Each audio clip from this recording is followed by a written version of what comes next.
Les saludo a todos con la paz del Señor. Es una bendición, un gusto poder verlos, ¿verdad? Y saludarlos a todos en esta paz y en este amor. Quiero invitarles en esta hora a ir a la palabra de Dios y así, ¿verdad? Agradecemos al Señor y al pueblo del Señor que nos da esta oportunidad de compartir palabra del Señor, y queremos hacerlo con mucho gusto para la honra y la gloria de nuestro Señor y Salvador Jesucristo. Vamos a abrir nuestra Biblia en el libro de Deuteronomio para la gloria del Señor.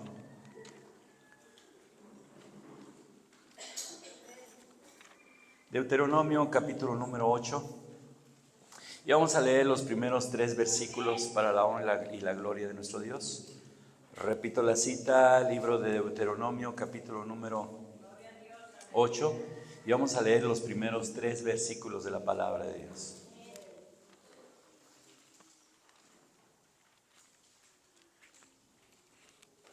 Amén.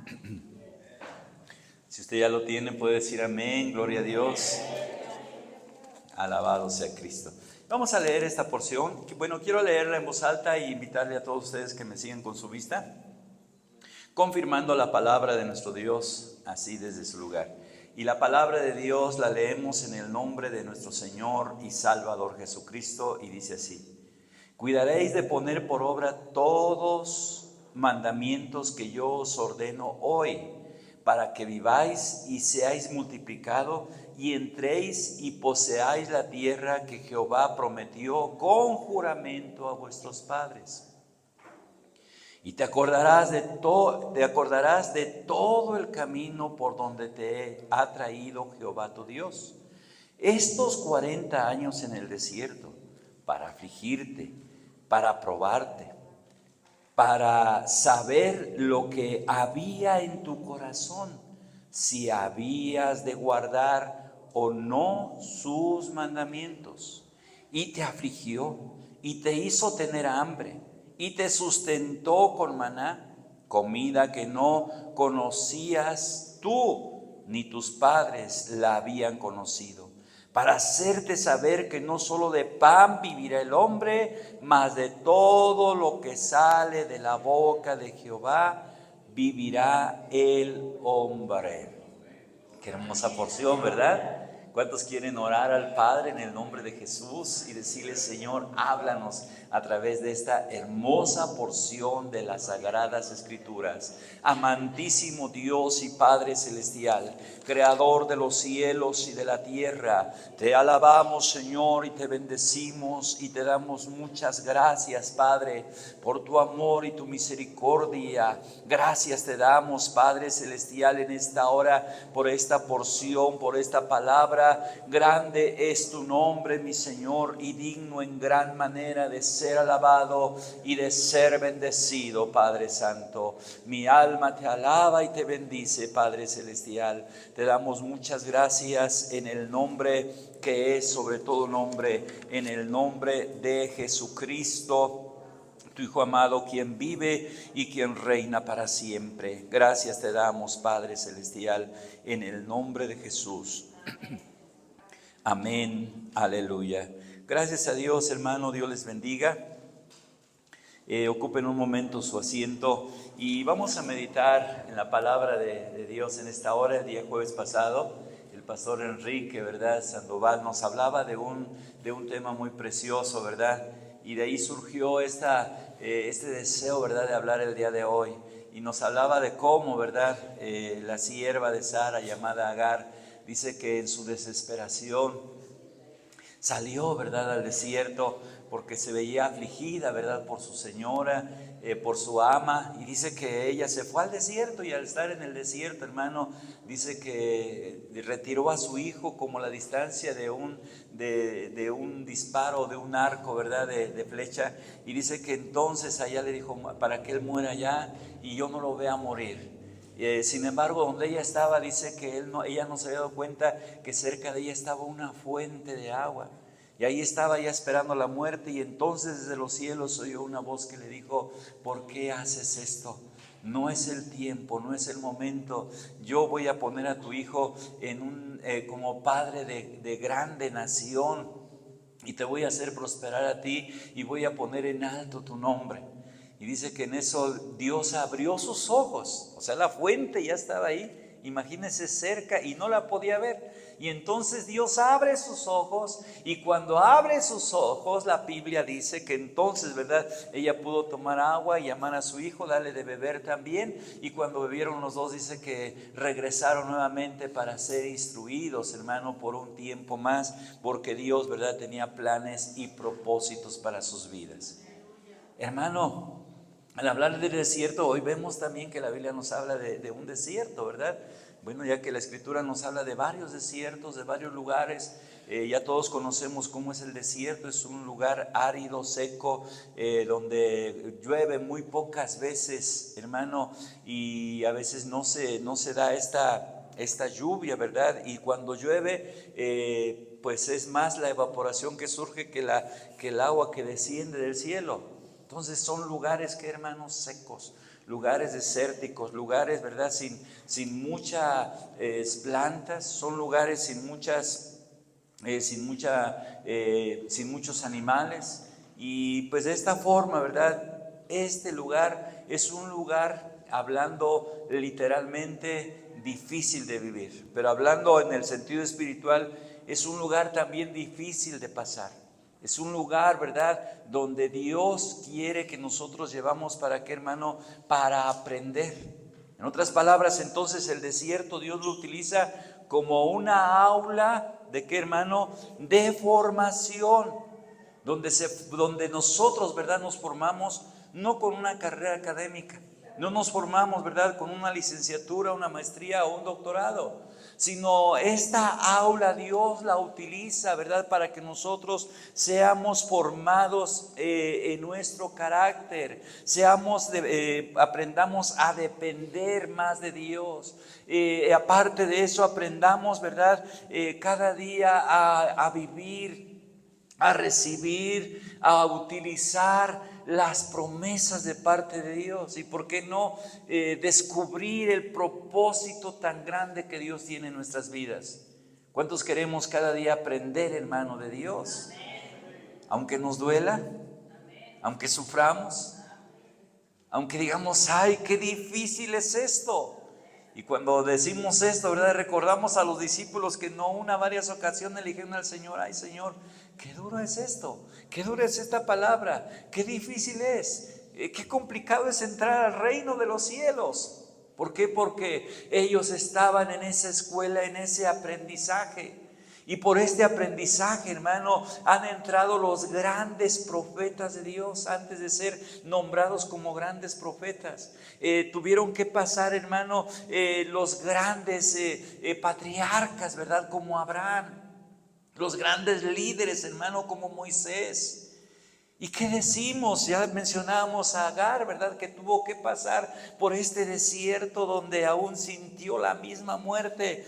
Pero el objetivo principal de este desierto es que cada uno de nosotros como cristianos podamos ser parte del plan, del propósito de Dios, y cuando lleguemos a este plan, a este propósito, lleguemos con una madurez, hermano, que ya no seamos niños fluctuantes, dice la Biblia, llevados de todo viento de doctrina, llevados de toda especie de mal, y que en cada momento, ¿verdad?, no hay una estabilidad espiritual en nuestras vidas, sino que aún, hermano, entendamos el propósito y ser dirigidos por el Espíritu Santo, y que la iglesia pueda escuchar la voz de Dios, y aún, hermano, y nosotros podamos saber y estar seguros que es Dios quien nos guía, que es Dios quien nos lleva, que es Dios que nos toma de nuestra mano derecha y nos lleva por lugares seguros. Aleluya. Muy bien, pero ¿qué nos enseña entonces el desierto? Vamos a ir a una cita bíblica más en Éxodo capítulo número 13, donde no solamente una persona, sino dice la Biblia, todo el pueblo Dios lo llevó por el desierto. Éxodo capítulo número 13. Libro de Éxodo capítulo 13, y vemos, ¿verdad?, cuando el pueblo de Israel es liberado, y vamos a leer ahí en el versículo 17. Es una porción muy hermosa, dice: y luego que Faraón dejó ir al pueblo, Dios no los llevó por el camino de la tierra de los filisteos. ¿Por qué? Dice que estaba cerca, porque Dios dijo, para que no se arrepienta el pueblo cuando vea la guerra y se vuelva en Egipto. Mas hizo Dios que el pueblo rodease por el camino del desierto del Mar Rojo, y subieron los hijos de Israel de Egipto armados. Tomó también consigo Moisés los huesos de José, los cuales había juramentado a los hijos de Israel, diciendo, Dios ciertamente os visitará, y haréis subir mis huesos de aquí con vosotros. Y partieron de Sucot y acamparon en Etam, a la entrada del desierto. Y Jehová iba delante de ellos de día en una columna de nube para guiarlos por el camino, y de noche en una columna de fuego para alumbrarlos, a fin de que anduviesen de día y de noche. Nunca se apartó delante del pueblo la columna de nube de día, ni de noche la columna de fuego. Hermano, Dios, ¿verdad?, estaba con ellos. Ahora, aquí vemos algunos aspectos muy importantes y que aún, hermanos, se cumplen también en nuestra vida. En primera, dice la Biblia que ya Dios los había rescatado, ya Dios los había sacado de la esclavitud, Dios había roto esas cadenas de opresión y ahora era un pueblo libre. Y antes de seguir adelante dice que Dios les decía cómo caminar, qué pasos tenían que dar, a dónde dirigirse. Pues así dice la Biblia, por Jehová son ordenados los pasos del hombre, y Él es el que aprueba nuestro camino. Tenemos que decirle en todo momento, Señor, tú guía mis pasos y aprueba mis caminos. No permitas que ande en caminos perversos de pecado, de maldición, de idolatría, de hechicería, en caminos de error, de desobediencia, sino que tú apruebes cada paso que doy y que este sea dentro de tus caminos. Y entonces dice la Biblia que ya estaban en los caminos del Señor, pero Dios los hace acampar en un lugar. Pero aquí vemos dos cosas muy importantes. Dios no lo llevó por el camino, que hermano, corto, sino los lleva por el camino largo. El día el viernes pasado, ¿verdad?, veníamos de la ciudad de Cuautla y me dice el hermano, ¿por dónde es mejor? Le digo, mira, pues es casi igual, nomás que aquí para llegar a Ixtapan de la Sal y llegar a San Rafael está muy cortito, nomás que hay que pasar por pueblos, por topes, por medio de gente, de tráfico y de todo eso. Vámonos por ahí. Bueno, pues por ahí nos venimos. Y ya cuando llegamos dice, oye, hermano, se me hizo un poquito más tiempo. Le digo, sí, el camino largo, que es por toda la autopista dando vuelta por Amayuca, le digo, es por autopista, pero no pasas pueblos, ni tráfico, ni nada, pero pagas más. Y me acordé precisamente de esto. Dios los llevó por ¿dónde, hermano? Por un lugar largo, pero no iban a enfrentar ninguna dificultad en ese momento, porque Dios conocía que si se iban por el camino largo, hermano, iban a enfrentar aquí. Si iban por el camino corto, iban a enfrentarse con situaciones. Y la más situación difícil era enfrentar a los filisteos. Los filisteos era un pueblo que estaba, hermano, ya acostumbrado a la guerra, acostumbrado a las batallas, a las victorias incluso. Y el pueblo de Israel, si iban armados, aquí dice la palabra de Dios, iban preparados, pero no tenían esas capacidades. Dios quería prepararlos primero, ¿en dónde? En el desierto, en el camino largo. Y entonces dice que cuando vemos el mapa, sí los hizo dar una vueltota. ¿Pero por qué, hermano? Porque no era el tiempo de que enfrentaran todo este tipo de situaciones. Hay quien conoce el camino corto y sabe cómo llegar y cómo enfrentar las situaciones, los peligros, las batallas y ser victoriosos, pero el pueblo de Israel no. Entonces Él quiso tener misericordia, y de esta manera, hermano, muchas de las veces el camino corto no es el mejor, sino hay que escoger ¿cuál? El camino largo, que dice, bueno, pues hermano, Dios conoce y Él es el que aprueba nuestros caminos. Entonces, porque dice la Biblia que nosotros vemos no lo que Dios ve. Pues nosotros miramos así cortito, ¿verdad? Pero Dios mira más allá. Entonces, cuando, hermano, Dios te lleve por otro camino, obedece y dice, sí, Señor, yo voy por donde tú me lleves. Qué importante es, hermano, dejarnos guiar por la misericordia de Dios. por el camino no de la crueldad, no del pecado, no de la maldad, sino por el camino de la bendición de Dios, por el camino de la misericordia de nuestro Dios. Porque esta es nueva cada mañana y nosotros como cristianos tenemos que experimentar la misericordia de nuestro Dios, hermano. Y para ello vamos a dejarnos guiar por Dios. A veces lo más corto no es lo mejor. Dios ve lo que nosotros no vemos, pues Dios ve aún su bendición. Hermano, en segundo lugar, ahora sí regresamos otra vez a Deuteronomio capítulo 8, versículo 2. Y dice, hermano, aquí en el versículo número 2,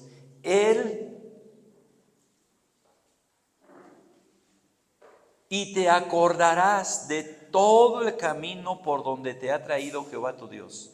Estos 40 años en el desierto, ¿para qué, hermano? Para afligirte. Hay poder en Cristo. ¿Que acaso nuestro Dios se goza en el sufrimiento del pueblo? ¿En la aflicción? No, hermano.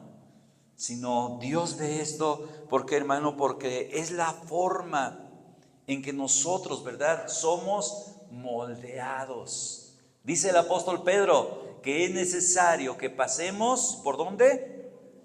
Por el fuego. ¿Para que qué, hermano?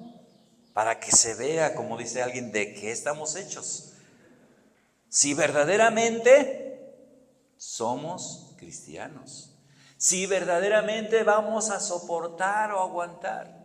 Y dice que cuando empezaron a sentir algunos, hermano, esto, empezaron a renegar. Entonces, hermano, esto es para que nosotros podamos obedecer en medio de ese desierto y veamos si verdaderamente estamos confiando en que Dios nos va a ayudar. Empieza, ¿verdad?, los momentos difíciles, la aflicción. Dice, ¿para qué, hermano? Dios te va a llevar, dice el versículo número 2, por este desierto, para afligirte y para probarte. Hermano, al momento, dice la Biblia, ningún tipo de prueba, ningún tipo aún de disciplina es agradable, es bueno. Sin embargo, al final, hermano, la disciplina, la prueba y la aflicción tienen que traer fruto de victoria y de bendición. Recordemos que aún, hermano, esto es lo que dice la doctrina apostólica, que es necesario que pasemos por ese fuego para ser probados, así como el oro. Como el oro es probado, como el oro es pasado por el fuego para ver aún su pureza, para ver su grandeza, su calidad. Entonces así es necesario que nosotros pasemos por ese fuego para que sea quemado todo pecado, para que sea quemada, quitada toda impureza y nosotros, hermano, podamos ser cada día más agradables delante de la presencia de Dios. En segundo lugar, el desierto no forma el carácter, sino revela cómo somos. Su hermano Alejandro siempre dice, ¿verdad?, que a veces somos enojones o somos así. Bueno, pues sí, ya nos dimos cuenta cómo somos. Si somos explosivos, si somos enojones, si somos muy pasivos. Pero ahora ya el desierto nos hizo ver la realidad de nuestras vidas. Pero ahora de nosotros depende el poder luego ser moldeados, ser transformados por medio de la gloria de Dios. Tal como dice también la doctrina apostólica, ahora nosotros somos transformados de gloria en gloria, como contemplando nuestra vida en un espejo, cómo somos cada uno de nosotros. No el fuego o el desierto va a revelar cómo es el que va a nuestro lado. Ay, este es un débil. Ay, este es un idólatra. No, este es un murmurador, como lo hizo Moisés, como lo hizo Aarón, María, como lo hizo todo, como lo está haciendo, este es un murmurador. No, tenemos que ver nuestro propio carácter, nuestra propia vida en ese espejo y que, hermano, y moldearlo con el poder, con la sangre, con la manifestación del Espíritu Santo también. El pueblo en medio de ese desierto mostró que, hermano, la murmuración, la idolatría Hermano, ¿qué ha salido de ti durante ese desierto, durante ese tiempo de prueba, durante ese tiempo de fuego? ¿Ha salido queja, lamento, o te has levantado con más fe, creyendo más en el poder de Dios, creyendo más en su misericordia? Hermano, el versículo número 3, bueno, dice que entonces el versículo 2 nos enseña que, hermano, que vamos a ser afligidos, vamos a ser probados, vamos a saber lo que hay verdaderamente en nuestra vida, en nuestro corazón.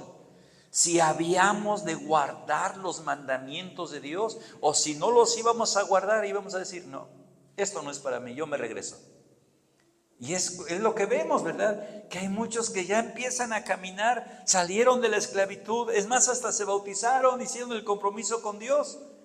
Pero después tú les dices, hermano, vamos. No. Y empieza la murmuración. Es que ahí hay esto, ahí hay aquello, ahí hay el otro. ¿Quién nos contó que aquí había pura gente perfecta, hermanos? No. Todos tenemos algún detalle, algún error. El apóstol Pablo le habla a Timoteo al verso aflicción, ¿verdad? Y dices que no es posible. Era un joven pastor, hermano, y estaba viendo todas las cosas que había en la iglesia. Y como ministro ya empezó a desanimarse. Es que no. Y le dice el apóstol Pablo, ¿qué no sabes? Que en una casa grande hay de muchos vasos. Vasos para la honra y vasos para la deshonra de Dios. Vasos de barro y también hay vasos de oro. Eso sí, tú diles que si alguno quiere ser un vaso para la honra y la gloria de Dios, tiene que limpiarse, santificarse para ser un vaso útil para los usos del Rey de Reyes y Señor de los Señores. Cada uno de nosotros teníamos muchos detalles, muchos defectos, muchas imperfecciones, pero a medida de que pasamos este desierto, nos vamos purificando, vamos limpiando todas las imperfecciones y nuestra fe va creciendo y vamos aún, hermano, fortaleciéndonos en el poder de la palabra de nuestro Dios y así de esta manera ser victoriosos en Cristo Jesús, Señor nuestro. Ahora pasamos al versículo número 3 de ahí de Deuteronomio. Y dice, y te afligió y te hizo tener hambre y te sustentó con maná. Bueno, las primeras partes. En el desierto, ¿qué pasó, hermano? Hubo aflicción. Poca, mucha aflicción. Hubo hambre. Yo no sé si alguien de los de aquí en algún momento ha tenido hambre. Y a lo mejor, bueno, ha tenido hambre porque ha estado en ayuno. Dios le bendiga por eso. Pero sé que en su mesa nunca ha faltado el alimento, porque esta es la presencia, la provisión, la promesa de parte de nuestro Dios. No hay justo desamparado, ni tampoco su simiente que mendiga el pan. Sé que siempre ha habido quizás tortillas en tu mesa, pero nunca has dicho, hoy no tengo que llevarme a la boca, porque poderoso es el Señor, que Él suple todas las necesidades conforme a sus riquezas en gloria. Este pueblo sí pasó hambre, hermano, y no porque Dios permitió que no hubiera nada de comer. Imagínese. Yo no sabía, hermano, quizás porque nunca Dios me permitió pasar esta situación. Pero un día, ¿verdad? Iba yo a predicar y me dice un hermano, vaya cuando mi papá haya comido. Y le digo, ¿por qué, hermano? Y dice, no, es que cuando tiene hambre, no respeta a nadie. Ni a usted como pastor lo va a respetar. Dijo, ¿a poco, hermano? Pues dime entonces a qué horas come para llegar a la hora de la comida. No, después de que comas. No, cuando coma tampoco, cuando esté comiendo, no. Es un momento sagrado para él. Bueno. Y sí, llegué cuando ya había comido. Buenas tardes, ¿cómo está, hermano Carlitos? Hermano. Y dice, pastor, pásele. Era nuestro proveedor de mobiliario y de refrescos en las confraternidades. ¿Y qué se le ofrece? ¿Viene por otro pedido? Le digo, no, hoy vengo a predicarle de la palabra de Dios. Bueno, está bien, pase, ¿le gusta comer? Le digo, no, ya comí. ¿Usted? Dice, yo también ya comí, gracias a Dios. Oiga, está agradecido con Dios. Digo, muy bien, y empecé a predicarle. Cuando terminamos estaba tan contento que dice, ay, qué bonita palabra. ¿Quiere orar por mí? Digo, pues sí, es la culminación, vamos a orar. A partir de ese día, hermano, nunca faltó a los cultos. Todos los días estaba en el culto y era el primero que llegaba con su Biblia bajo el brazo, ¿verdad? Siempre, siempre. Me ganaba a mí a llegar al templo. Decía, pastor, ya estamos aquí. Ya, hermano, gracias a Dios, pásele. Y hasta el final, ¿verdad? Él murió en los brazos del Señor Jesucristo. Pero me quedó esa enseñanza de él, de que él, ¿verdad?, sufría mucho, su carácter se cambiaba. No podía, ¿verdad?, hablar nada porque cuando tenía hambre. Yo dije, bueno, habrá personas así. El pueblo de Israel pasó hambre, pasó esta situación y Dios permitió con este propósito. Pero ¿qué nos enseña el Señor? De que cuando pasamos hambre poder después valorar la bendición de Dios.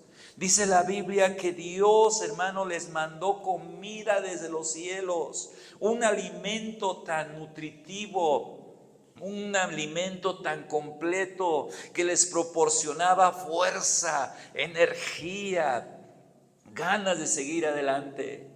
Hermano, y dice que este maná era una provisión que descendía de la presencia de Dios, una provisión divina. El pueblo, ¿verdad?, al ver esta provisión, dice que, y por la experiencia, vuelvo a repetir, era una escuela lo que estaba pasando el pueblo. Al ver la provisión dijeron, no, comida. Pero esta comida Dios les había dicho que era una provisión diaria, que no podían tomar más de la que pudieran comer en el día, más de esa porción, era una porción especial, no podían comer de más, tampoco de menos, ni podían recolectar más de la que podían comer. Algunos dijeron, no, ¿y qué tal si mañana ya no hay? Hay que agarrar más. Y tomaban la porción que iban a comer y tomaban más porción por si el día de mañana no llegaba. ¿Qué pasó con esa comida, hermanos?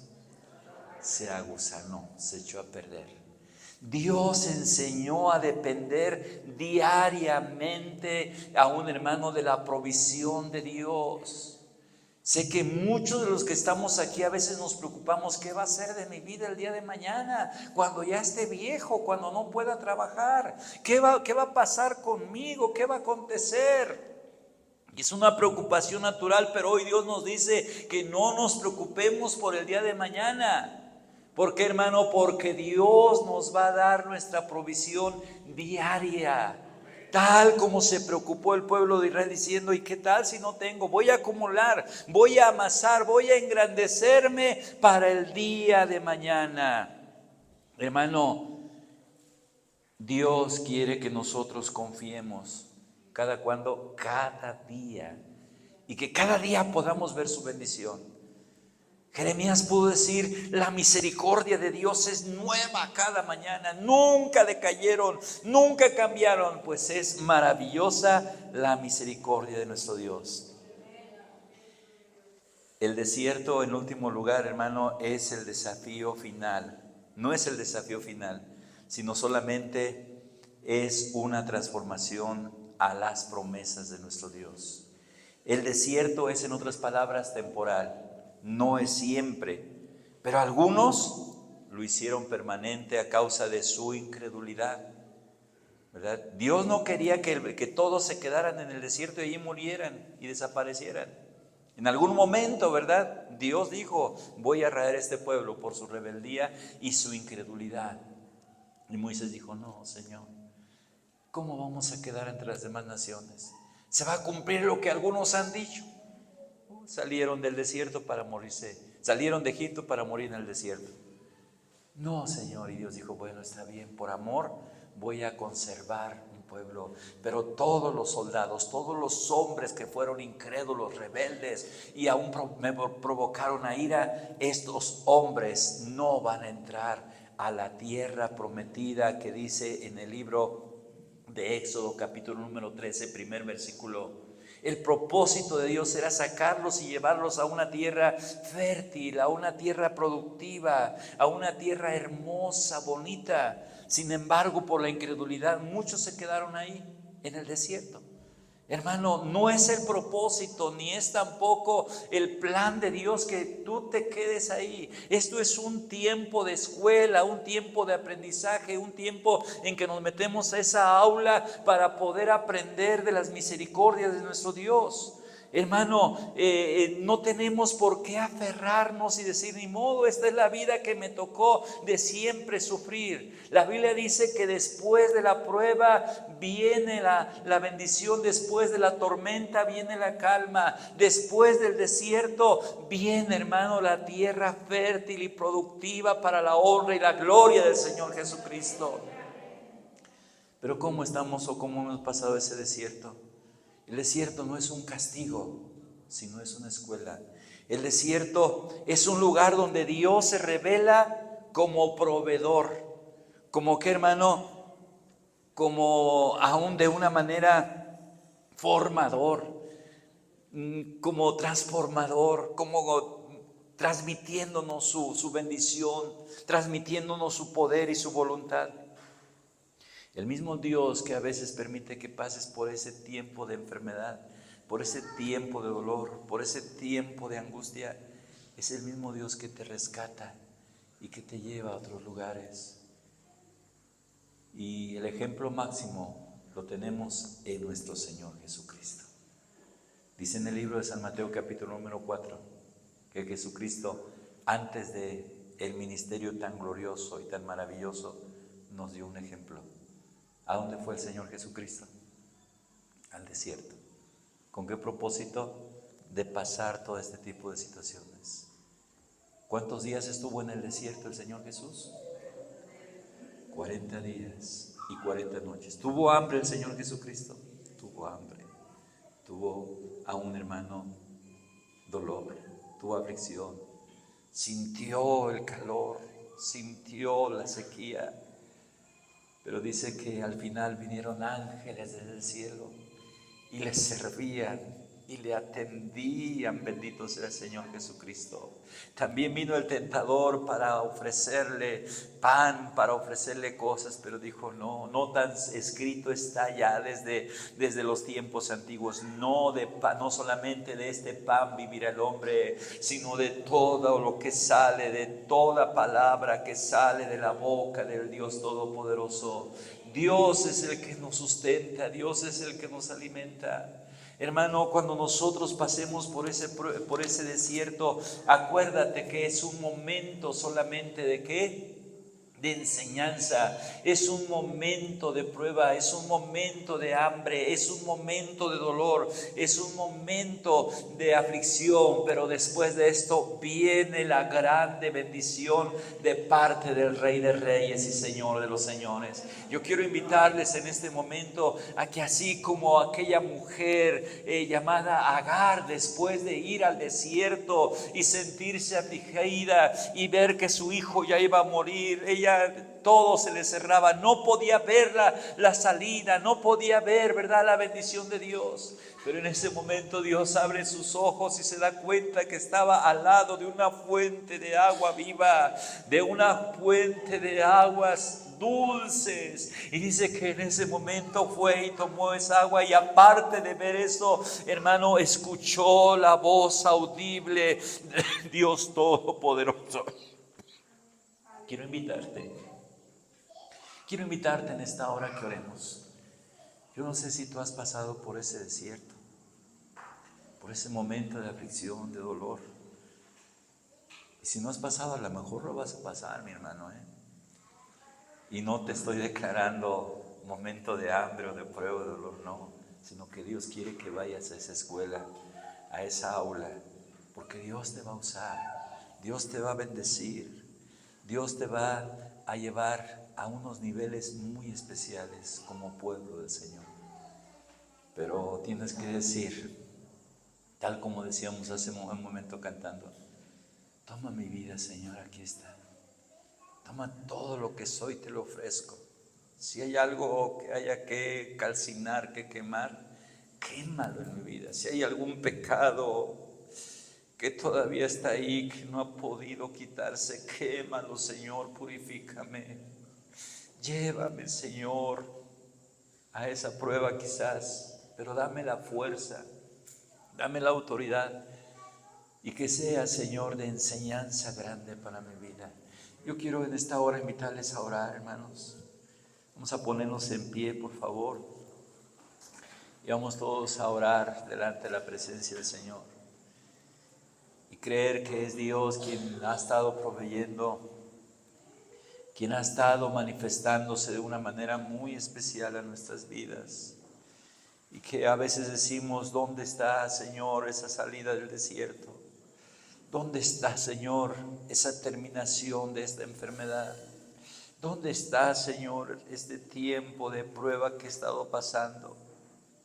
Tal parece que ya veo la orilla y veo ese Elim, esas fuentes de agua viva, ese tiempo de recreo, de gozo, de alegría. Pero toma mi vida, Señor, en tus brazos. Toma mi vida y si no te gusta, rómpela y haz un vaso nuevo para tu gloria, Padre. Padre celestial, Creador de los cielos y de la tierra, te doy gracias, Señor, por este mensaje, por esta palabra que hoy escuchamos.